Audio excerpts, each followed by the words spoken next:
పెంచలయ్య హత్యకు నిరసనగా వామపక్ష పార్టీలు CPI, CPM, CPI MLN, SFI పార్టీలు ఏరియా వైద్యశాల నుండి శివాజీ విగ్రహం నుండి ఆర్టీసీ బస్టాండ్ వరకు ర్యాలీ చేశారు. అనంతరం మానవహారంగా ఏర్పడ్డారు.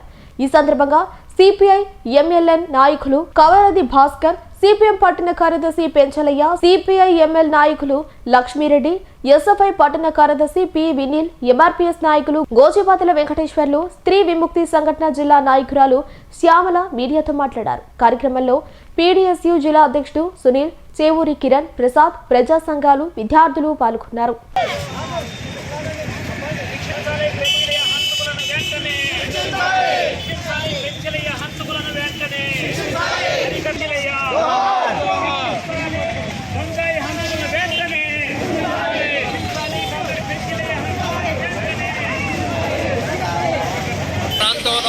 కాలనీలో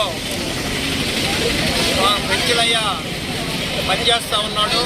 సిపిఎం కార్యకర్త, ప్రజానాట్య మండలి కళాకారుడు కూడా పెంచలయ్య పనిచేస్తూ ఉన్నాడు. ఒక ప్రాంతంలో కాలనీలో ఆయన పనిచేసే క్రమంలో అక్కడ గంజాయి, డ్రగ్స్, ఇతర మాదక ద్రవ్యాలు అమ్ముతా ఉన్నారు. వాటన్నిటిని కూడా అరికట్టాలి. ఈ కాలనీలో మాదక ద్రవ్యాలు అమ్మకూడదు, గంజాయి, డ్రగ్స్ కూడా అమ్మకూడదని చెప్పి అక్కడ యువతని చైతన్యం చేసి, ప్రజల్ని చైతన్యం చేసి దాన్ని అరికట్టేటువంటి పని పెంచలే. ఎప్పుడైతే గంజాయి, డ్రగ్స్ అరికట్టాలని అక్కడ ప్రజల్ని చైతన్యం చేసి దానికి అడ్డుకట్టేశాడో అది సహించలేనటువంటి గంజాయి మోహలు. దీని వెనక కూడా ఒక రాజకీయ రహస్యం ఉండొచ్చు, కానీ గంజాయి మోహను పెంచలేని దారుణంగా హత్య చేయడం జరిగింది. దీన్ని మాత్రం తీవ్రంగా వామపక్ష ప్రజా సంఘాల తరఫున ఆ సంఘటన తీవ్రంగా ఖండిస్తూ ఉన్నాం. పెంచలయ్య హత్యకు నిరసనగా గంజాయి, డ్రగ్స్ ను అరికట్టాల రాష్ట్ర ప్రభుత్వం అని చెప్పి ఈరోజు నెల్లూరు జిల్లా వ్యాప్తంగా బంద్కి వామపక్ష ప్రజా సంఘాలు పిలుపునిచ్చాయి. అందులో భాగంగా మన జిల్లా బంద్ జరుగుతూ ఉంది. గంజాయి, డ్రగ్స్ యువత పెడదావు బట్టి ఈరోజు రకరకాల పద్ధతుల్లో యువత పోతా ఉంది. మీరు అరికట్టాల్సినటువంటి బాధ్యత రాష్ట్ర ప్రభుత్వం మీద ఉంది. కాబట్టి గతంలో మీరు హామీ ఇచ్చినట్లు గంజాయి, డ్రగ్స్ ని అరికట్టాల వెంటనే.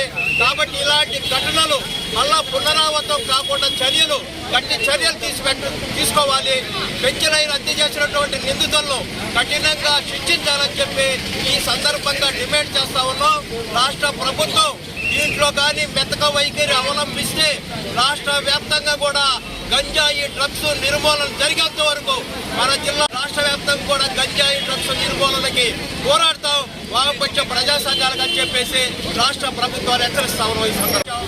ఈ సందర్భంగా రాష్ట్ర ప్రభుత్వానికి తెలియజేస్తా ఉన్నాం, అధికారంలోకి రాకముందు రాష్ట్ర ప్రభుత్వం, కూటమి ప్రభుత్వం అధికారంలోకి రాకముందు మేము అధికారంలోకి వస్తే గంజాయి, డ్రగ్స్ ని అసలు లేకుండా ఉప్పు పాదంతో అడిసివేస్తామని చెప్పినటువంటి ప్రస్తుత కూటమి ప్రభుత్వం అధికారంలోకి వచ్చిన తరువాత మరి గంజాయి, డ్రగ్స్, ఇతర మాదక ద్రవ్యాలన్నీ కూడా విడిగా రాష్ట్రాలు అమ్ముతా ఉంటే, హత్యలకి దారితీస్తూ ఉంటే, రకరకాల అవమానాలకు దారితీస్తూ ఉంటే మరి ఈ రాష్ట్ర ప్రభుత్వం చూస్తూ ఊరుకుంటూ ఉండటం ఇది సరైనటువంటి విధానం కాదు.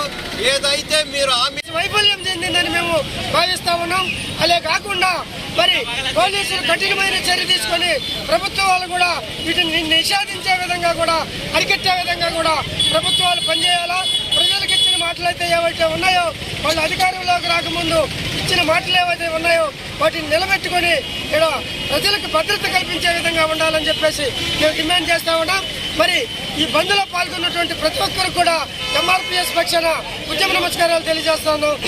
మరి జనాలను కూడగట్టి వాటిని నిషేధించాలా, వాటిని అరికట్టాలనే క్రమంలో ఒక సిపిఎం కార్యకర్తగా, ప్రజా కళాకారుడిగా పనిచేస్తున్నటువంటి పెంచలయ్యని హత్య చేయడం జరిగింది.